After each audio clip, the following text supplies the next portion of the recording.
Hello and welcome to chapter 47. 7, 8, 9, 10. 4 more to go. So we found out that Mr. Miller was the culprit and he's now explaining why he did what he did. Yeah, he just complained that the dogs are really badly trained and spricht weiter. My apologies. Sie tun nie das, was man von ihnen will. Sie, referring to the dogs, they do never that. What? One. Yeah. One man is enough. So one. Man means one. This is of a general person. From them. Once. In order to want something, you need a strong will. Remember that. So they never do what you want. Sie sind noch nicht einmal stubenrein. So, die Stube has been there a while ago, comes from stove, and the place where the stove was the living room. More or less. Today we would say that's the living room. And stubenrein means, rein means very clean, so they are not, they piss everywhere. So the opposite of that. So if they are trained, they don't, potty trained, they don't piss into your living room. Yeah, stubenrein is they know how to go outside for that. So they are not, noch nicht einmal, learn this as one phrase. Not even, not even. And the einmal is just for emphasis, because not even once, that doesn't make sense. Yeah, so that's really not even einmal living room, stubenrein. House trained, yeah, well, yeah.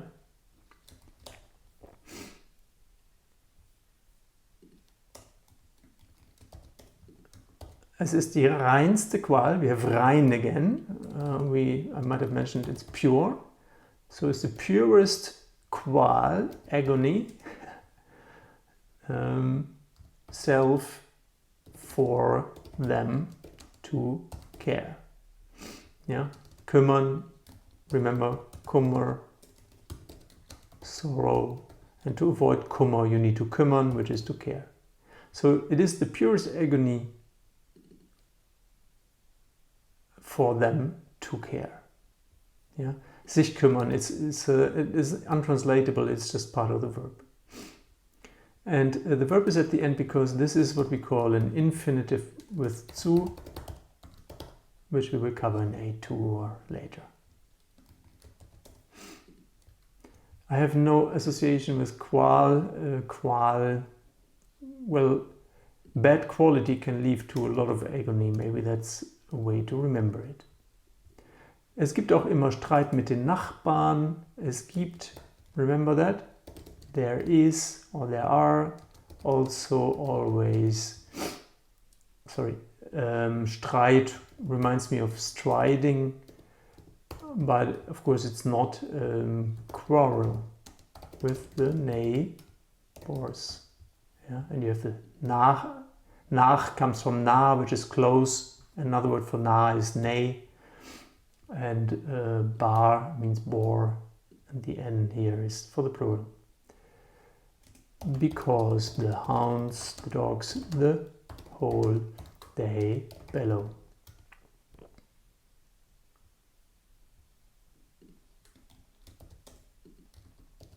Das ist mir alles furchtbar peinlich. That is me everything, that is all. Frighteningly, yeah, horribly, painly. Yeah, pine comes from pain, so peinlich is embarrassing. I'll be back.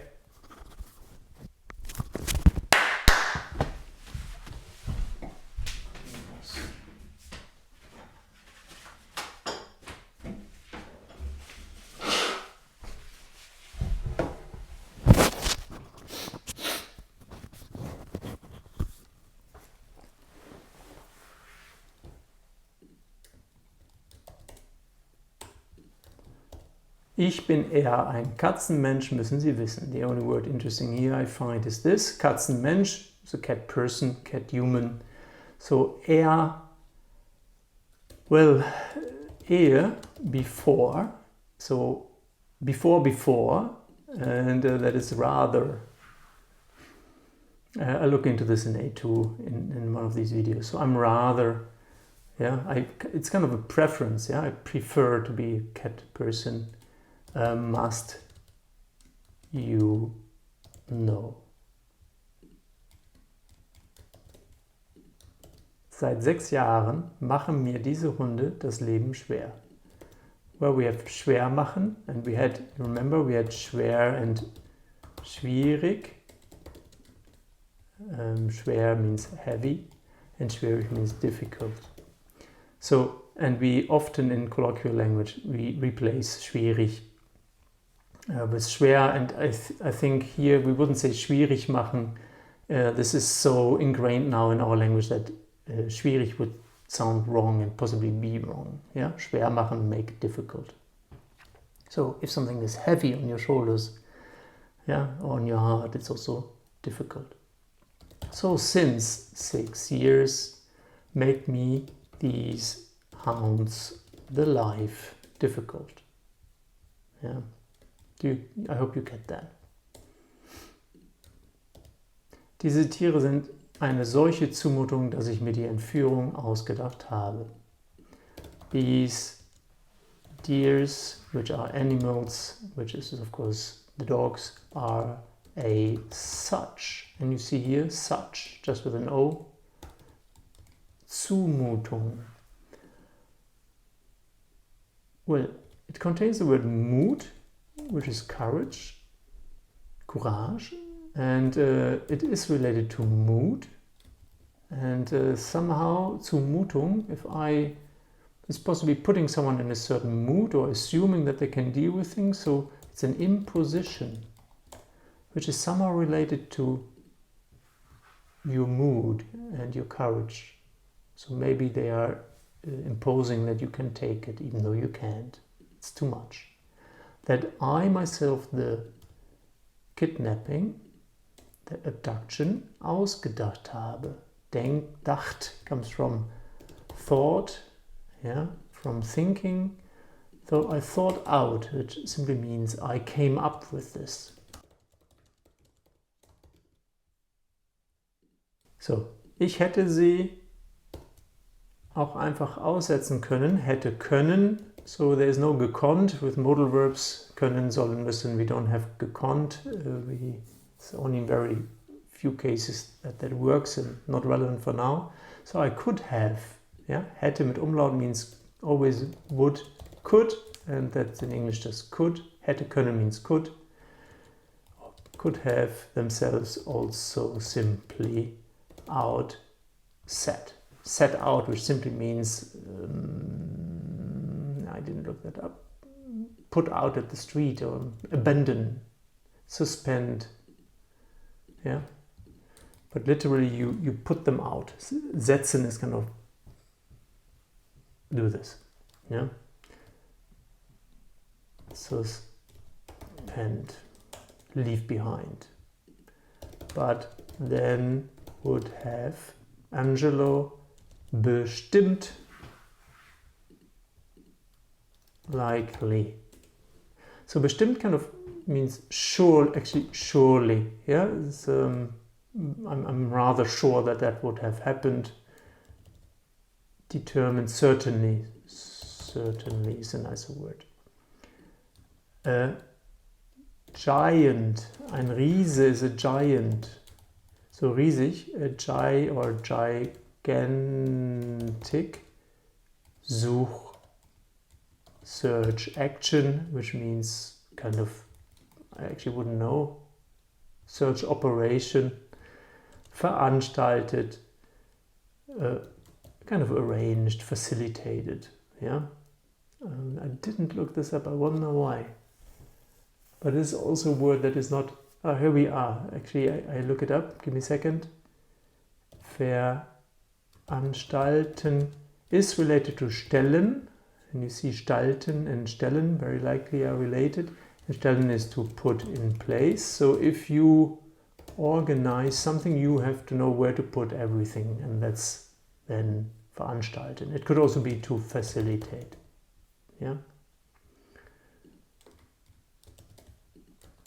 Ich dachte, eine Entführung wäre eine bessere Lösung. Dachte, we just said that. I thought an abduction would be. Yeah, wäre comes from war, was, and with the umlaut it turns into would be a better loosening. And if things become loose, they solve, they dissolve. Solution. Yeah, and a Lösung also in a physical sense is a solution. Yeah? So solution has somehow to do with loosening up.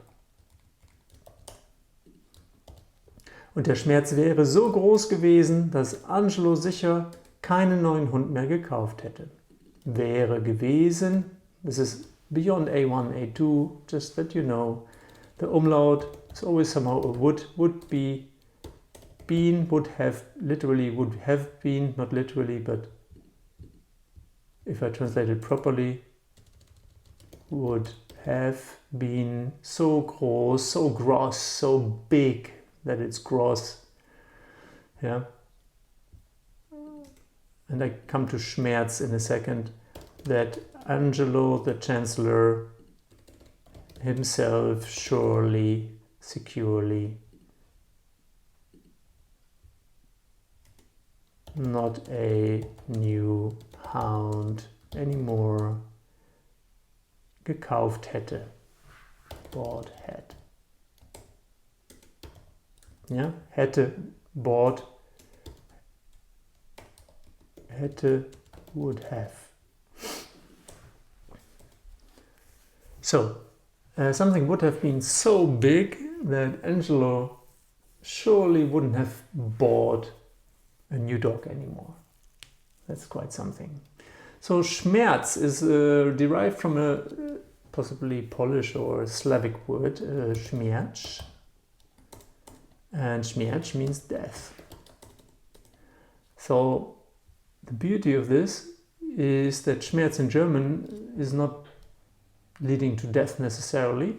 It simply is pain.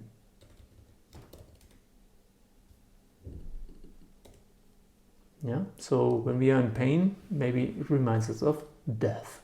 Hopefully death is a bit less painful than we imagine. So the pain would have been so big if it worked out as he planned that the Chancellor certainly would have not bought a new dog. And that was chapter 47. May you be schmerzfrei and enjoy the last 3 chapters. See you soon.